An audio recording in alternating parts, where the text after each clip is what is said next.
السلام عليكم ورحمة الله وبركاته. أهلا بكم متابعينا الأعزاء في حلقة جديدة. تابعوا معي نشوف النهاردة المشكلة اللي جاية لنا. ازيك يا عبد الرحمن؟ أنا شاب عندي 23 سنة. طول عمري كنت أفتكر إن عندي صحاب بجد، مش مجرد صحاب خروجات وضحك، لا كنت بحسبهم إخوات. كنا بنقعد مع بعض بالساعات نتكلم في كل حاجة، نخرج نسافر نحتفل.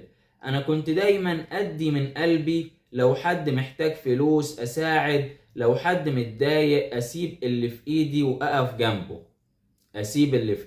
وأقف جنبه. كنت بقول لنفسي دول ناس عمري، دول اللي هيفضلوا معايا طول المشوار. لكن الحقيقة اللي ما كنتش متخيلها إن أقرب الناس ممكن يبيعوك أول ما تقع. من سنة تقريبا عملت مشروع صغير كنت بحلم بيه وعايز أكون نفسي بدري. دخلت بكل اللي معايا، حتى استلفت فلوس من ناس. المشروع ما نجحش وخسرت كل حاجة. فجأة لقيت نفسي مديون، مضغوط وحاسس ان الارض بتتسحب من تحت رجلي. ساعتها قلت الحمد لله عندي صحاب اكيد مش هيسيبوني. لكن اللي حصل كان صدمة عمري. اول مرة حسيت بالخذلان لما طلبت من واحد فيهم سلف بسيط، مبلغ صغير، وانا كنت ناوي ارجعه بسرعة. رد علي ببرود وقال والله الظروف صعبة، معلش، المشكلة مش في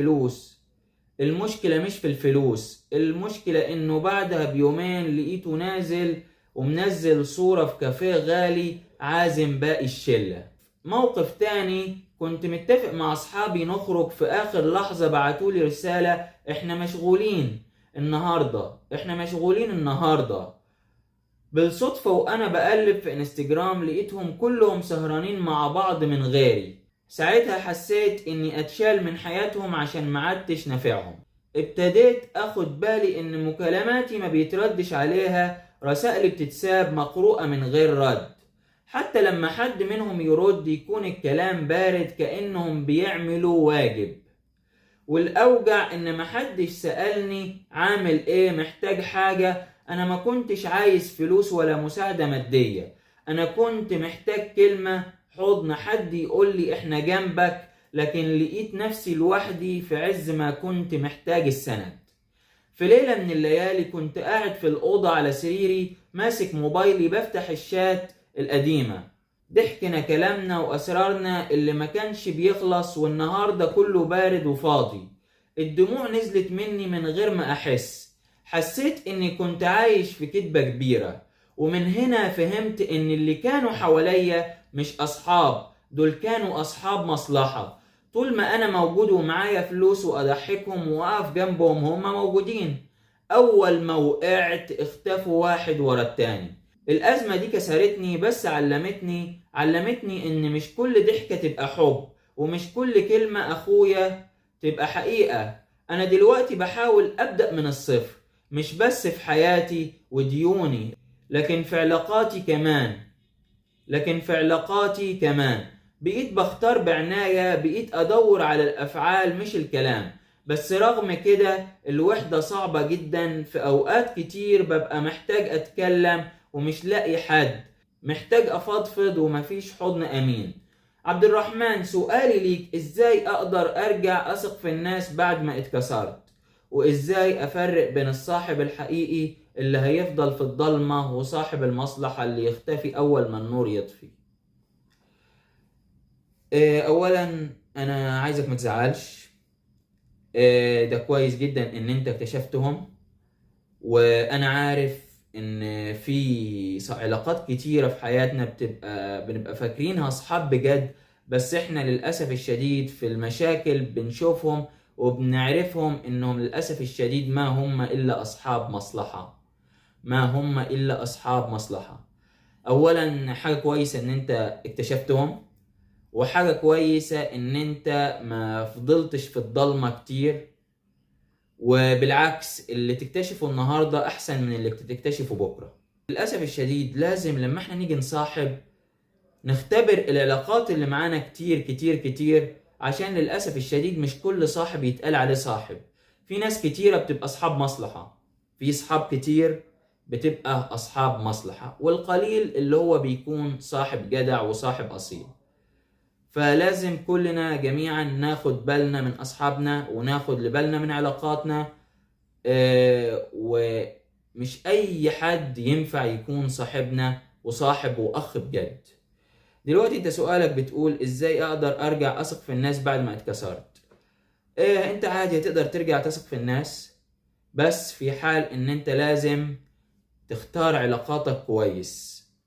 حاول انك في العلاقات انتقي الصحاب كويس جدا جدا، مش اي صاحب ينفع يتقال عليه صاحب.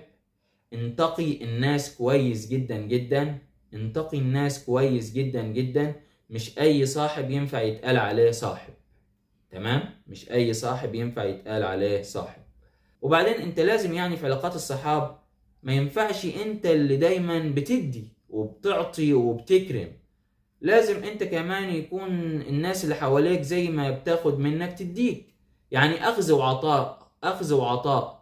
انت تستفيد وهو برضه يستفيد، وانت كمان تستفيد وتفيد.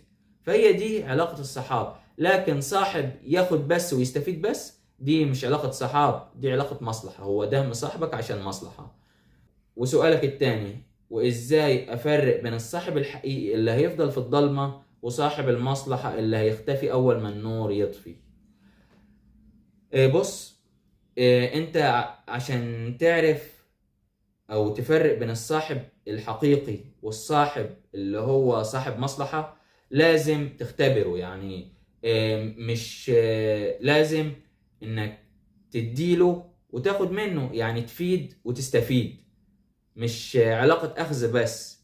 ولازم برضه تختبره، وتختبره كمان ان انت مثلا واقع في شدة، واقع في مشكلة، محتاج فلوس، محتاج حد يقف معاه. المهم لازم تختبره.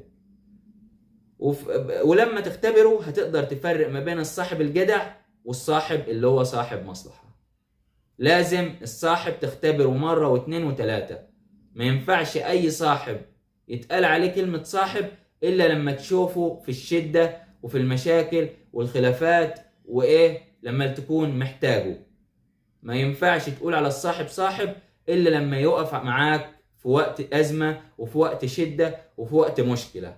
غير كده ما ينفعش يتقال عليه صاحب. وانا مستني رأي المتابعين في التعليقات. ايه رأيكم في الشاب ده اللي واقع في المشكلة دي؟